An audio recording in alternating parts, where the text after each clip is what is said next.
중국의 2023년 분기 성장률이 6.3%를 기록했습니다.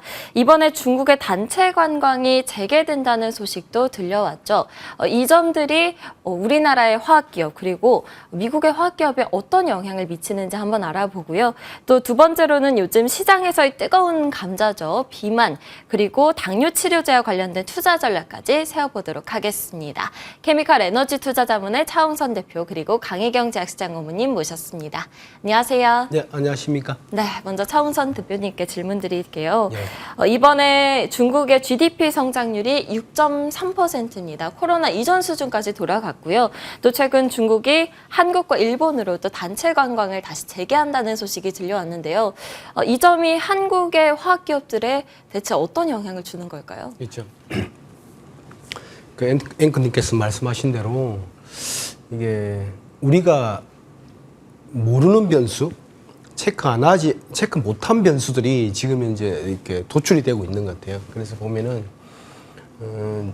저는 이제 화학 에너지 쪽에 오늘 말씀드릴 거는 이제 세 가지 데이터를 말씀드리고자 해요. 그래서 뭐냐면은 큰 그림을 보면은 지금 보면은 미국 경제가 좋아요. 뭐냐면은 제가 오늘 미국 경제를 대변하는 기업은 제가 화학하고 에너지를 하다 보면은 미국의 웨스트레이크가 미국 경제를 거의 반영을 잘하고 있어요. 네. 그 연동관계 1위다 뭐 이렇게 할 정도로 잘 반영하고 있고, 그 다음에 한국 경제, 이머징 경제, 뭐 예를 들면 뭐 이머징 중국 등 이머징 경제를 잘 반영하고 있는 게 대한유와 예를 들면 금호석유다 이렇게 말씀을 드리거든요. 그 두 개를 말씀을 드릴 텐데, 그래서 첫 번째는 말씀드린 대로 미국이 너무 좋다 보니까 지금 이제 웨스트레이크가 사상 최고치를 치고 있다 이렇게 말씀을 드리고요. 그래서 보면 요 그림입니다. 이거 보면은 미국의 푸른색 같은 경우가 웨스트레이크인데 지금 보면은 2020년 이후에 미국의 웨스트레이크가 상당히 좋았지 않습니까? 네. 좋아지면서 이렇게 이제 급등하고 있다 이렇게 보시면 될 것 같고.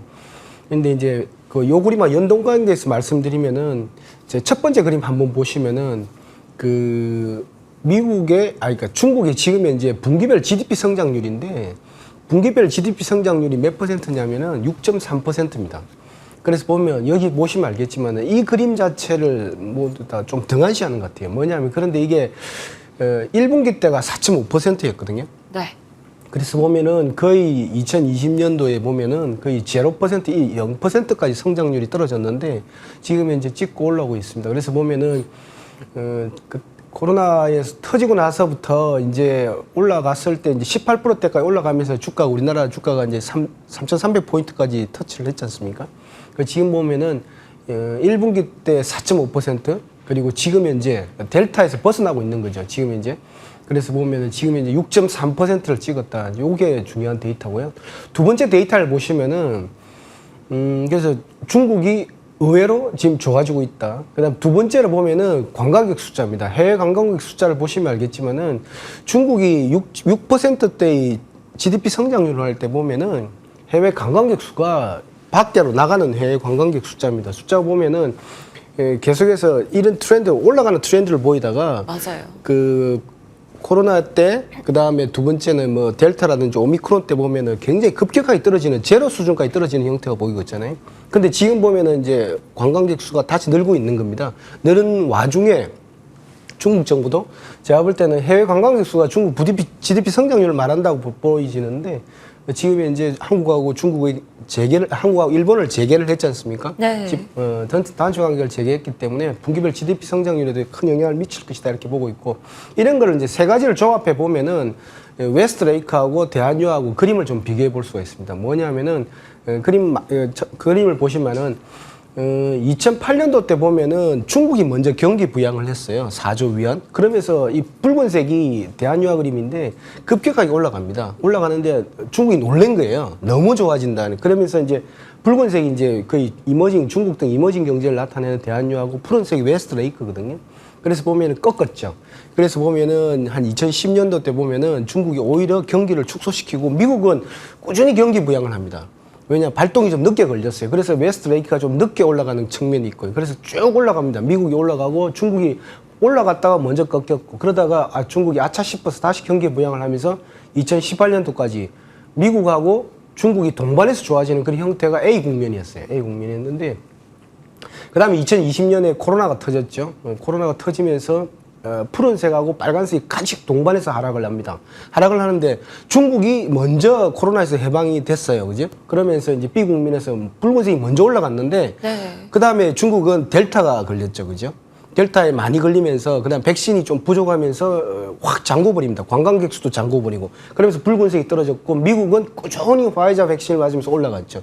지금은 보면은 이제 말씀드린 대로 여러 가지 해외 관광객 수 나가는 숫자, 그 다음에 분기별 GDP 성장률, 그리고 중국의 경기 부양에 대한 의지, 여러 가지 이머징 국가들, 그렇게 보면은 오히려 붉은색에 대해서, 보면 붉은색이 그 차트 자체도 그때 2010년도하고 거의 유사한 한 11, 12년도와 유사한 차트를 형태를 보이고 있어요. 그래서 제가 볼 때는 파란색도 파란색이지만 제가 볼 때는 붉은색, 즉 이런 대한유화 이런 데 대해서 중국이 좋아질 수 있겠다. 그런 관점에서 한번 보시는 것도 좋겠다 보고 있습니다. 네, 방금 한국의 대한유화 그리고 미국의 웨스트레이크 케미칼을 비교 분석을 해주셨는데요.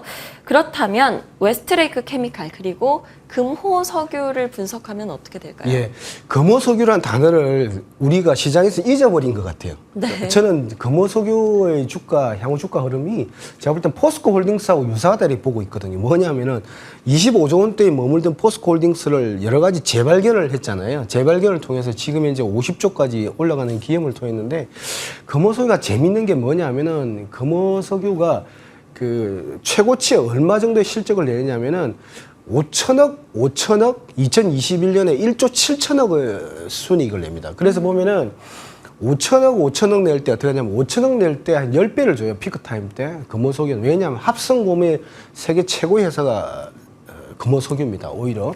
그래서 니치마켓의 왕자죠. 완전히 그 1등인데 타이어의 원료가 그러니까 뭐 휘발유차, 경유차든 전기차든 수소트럭이든 다 타이어를 쓰지 않습니까? 그 타이어의 원료가 되는 게 합성 고무인데 고무의 전 세계 1등 기업이 금호석유입니다. 그래서 5천억 할 때 5조 원인데 이 재미있는 게 보면은 그 다음에 보면 2018년도 때 보면 5천억을 내는데 시가총액이 한 3.5조밖에 올라가질 않아요.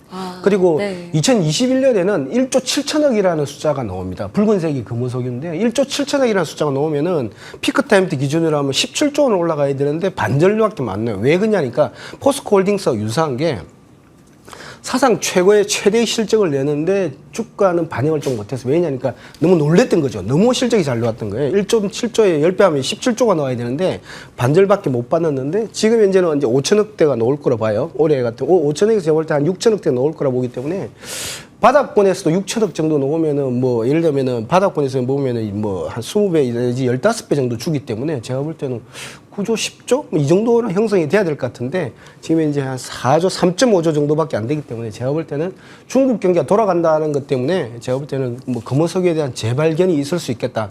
포스코 홀딩스처럼 그렇게 보고 있습니다. 예. 네, 금호석유에 대한 재발견이 있을 수 있다라는 말씀까지 들어봤고요. 다음은 강혜경 고문님께 질문 드리도록 하겠습니다. 지난 방송 이후에 일라이릴리 그리고 노보노디스크가 비만 관련 소식으로 많이 올랐잖아요. 그래서 당뇨와 비만 관련해서 투자 전략 어떻게 세워보는 게 좋을까요? 예, 맞습니다. 지난 방송 이후에 일라이릴리 그리고 노보노디스크의 이제 주가가 약 한 15% 정도가 이제 하루에 이렇게 상승하는 그런 게 보였는데요. 여기에서 이제 일단 그러면 다음에 이제 또 일라이릴리나 노보 이 비만과 관련 아니면 그 이후에 성장할 수 있는 그런 동력들은 또 뭐가 있는가라고 했을 때 결론부터 말씀드리면 비만 치료제 이제 허가들 그다음에 보험 적용 여부, 그다음에 알츠하이머 치매 치료제로 이어지는 이런 관계에 대한 것들이 이제 발표가 될 수 있다. 먼저 결론부터 말씀드리고요. 그다음에 이렇게 주가가 상승할 수 있었던 거는 이제 두 가지인데요. 네. 그 노보노디스크 위고비가 그 비만으로 임상한 그 3상에서 이 심혈관계 비만 환자들 이제 과체중 환자들을 대상으로 했었을 때 심혈관계 그 질환을 발생률을 20% 이제 낮출 수 있다라는 결과가 이번에 발표가 된 겁니다. 그러면서 시장은 환호를 했죠. 근데 이런 임상이 발표되게 되면은 경쟁사 같은 경우는 좋을 수도 있고 안 좋을 수도 있는데 이번 경우는 일라이릴리도 도움을 받는 같이 주가가 상승할 수 있었던 계기가 됐다 이렇게 보시면 되는데요. 비만으로 만약에 이제 이렇게 그러니까 심혈관계 그 질환을 발생률 20%를 이제 낮추는 효과까지 나왔기 때문에 이런 임상을 같이 진행하고 있는 일라이 릴리도 시장이 커질 거를 이제 예상을 할 수가 있고요. 그 다음에 이제 보험 적용이 미국에서 보험 적용을 하게 된다 이러면은 처방량 확대가 예상할 수 있기 때문에 이렇게 경쟁사라 할지라도 같이 주가가 이제 좀 도움을 받는 상승에 도움을 받는 이번 이런 계기가 됐다 이렇게 좀 보시면 됩니다. 그리고 이제 실적 같은 경우도 일라이 릴리 같은 경우는 2분기에 이제 좀 실적이 잘 나왔죠. 호실적으로 잘 나왔고요. 여기에는 또 당뇨 치료제에 대한 실적도 여전히 잘 나왔습니다. 그래서 이제 이런 부분들이 지금 비만에 있어서는 예를 들면은 이런 수요와 공급 면에 있어서 지금 공급이 수요를 못 따라간다라고 이제 몇 번 제가 말씀을 드렸는데요. 네. 지금 두 회사 일라이 릴리와 노보노디스크는 자체적으로 이 생산할 수 있는 공장을 계속 지어가고 이제 확충하고 있습니다. 그러면서도 만약에 이제 이 수요를 계속 못 따라간다라면은 이제 위탁을 할 수는 있겠죠. 그렇지만 자체적으로도 일단 먼저 더 계속 확충해 간다라는 일단 기본적인 이런 계획들을 가지고 있습니다. 네. 일라이 릴리 호재 이전에요. 원래 시총이 가장 높은 기업이었던 이 존스앤드존슨이 물적 분할을 하면서 주주들에게 제안한 것이 있다고 들었어요. 그럼 어떤 내용인가요? 예, 맞습니다. 오늘부터 이제 좀 적용되는 내용인데요. 네. 국내에서도 존슨앤존슨 그 투자하신 분들이 많이 계십니다. 그런데 최근에 이제 주가 일라이 릴리가 많이 상승한 것처럼 시가총액으로 보면 일라이 릴리가 이제 1등으로 올라선 상황인데요. 네. 여기에서 이제 존슨앤존슨은 사업부가 크게 세 가지로 나눌 수가 있습니다. 그러니까 이제 제약 쪽, 그 의약품 쪽으로 약 한 54% 정도, 그다음 의료기기 30%, 그다음에 우리가 컨슈머 헬스라고 해서 소비자 건강 부분이 약 16% 정도가 있는데요. 이 소비자 건강 부분이라고 하는 컨슈머 헬스에 대한 게 이제 분사가 된 거고요. 캔뷰라는 이름으로 일단 분사가 됐습니다. 이 캔뷰는 여러분들 이제 약국에 가시게 되면은 타이레놀, 뭐 아니면 리스테린, 그리고 뭐 여러 가지 그 베이비 케어 할 수 있는 이런 제품들 많이 있죠. 이런 부분을 이제 판매하는 사업부인데요. 이 캔뷰에 대한 거를 지금 존슨앤존슨을 가지고 계신 주주분들이라면 이제 오늘부터 이 신청을 가능합니다. 캔뷰를 약 한 7% 할인된 가격으로 바꿀 수가 있습니다. 이제 맞교환하는 거죠.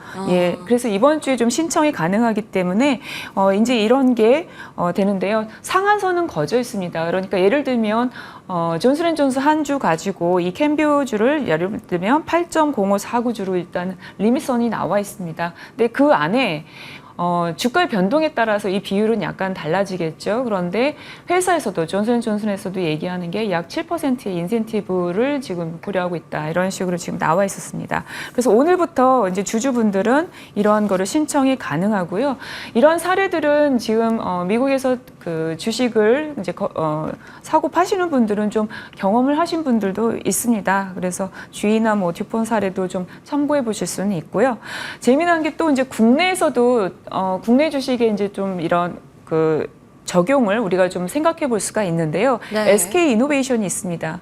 SK 이노베이션이 언급한 것 중에 SK온을 상장하게 되면 기존 주주 가치를 고려해서 맞교환을 좀 고려를 하겠다라고 언급한 적이 있습니다. 그러니까 이렇게 맞교환된다라 하는 거는 이번에 존슨앤존슨 주주들이 캔뷰 주식을 맞교환할 수 있듯이 나중에 뭐 SK 이노베이션이 어떤 식으로 할지는 결정된 건 아니니까 모르겠지만 네. 일단 언급된 부분에서는 이런 맞교환이라고 하는 거는 이런 캔뷰 사례를 또 참고로도 좀 볼 수 있다 이렇게 보시면 좋겠습니다. 네, 알겠습니다. 지금까지 케미컬 에너지 투자 자문의 차홍선 대표 그리고 강혜경 제약사 고문님과 함께 이야기 나눠봤습니다. 오늘도 좋은 말씀 감사합니다. 네, 감사합니다.